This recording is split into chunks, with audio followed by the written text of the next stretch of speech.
Sejumlah kalangan meminta putusan Mahkamah Konstitusi atas Undang-Undang Cipta Kerja harus dimaknai secara cermat. Menurut ahli hukum tata negara Universitas Gadjah Mada Zainal Arifin Mohtar, putusan MK terhadap Undang-Undang Cipta Kerja harus dilihat secara jelas sebagai kesalahan proses pembentukan undang-undang.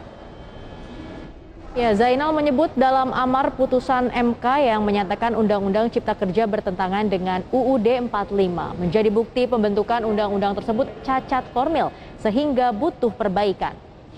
Ya, namun perbaikan yang dimaksud MK yakni proses yang tidak sederhana hanya mengubah Undang-Undang Nomor 12 Tahun 2011 tentang pembentukan peraturan perundang-undangan, dan lebih dari itu proses pembentukan undang-undang harus dilakukan secara menyeluruh mulai dari keterbukaan informasi dan pembahasan draft undang-undang. Ya, Zainal menilai seharusnya Undang-Undang Cipta Kerja dipecah menjadi 11 undang-undang agar substansi menjadi lebih kuat. Hal ini juga akan membuka ruang keterbukaan lebih baik kepada masyarakat sehingga tujuan pemerintah mendorong perbaikan peraturan dapat diterima masyarakat secara luas.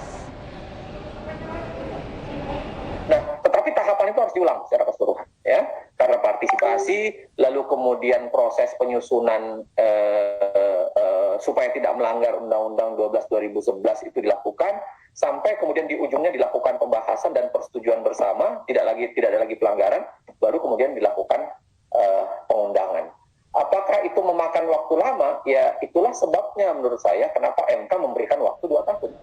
Ya, saya rasa udah nggak bisa dipungkiri lagi bahwa dalam proses legislasi Undang-Undang Cipta Kerja terburu-buru, dan ini kemudian hasilnya adalah menjadi cacat formil gitu ya, dan ini membuat banyak pihak bertanya-tanya kenapa sih mesti buru-buru, apa sih, mau ngejar apa gitu.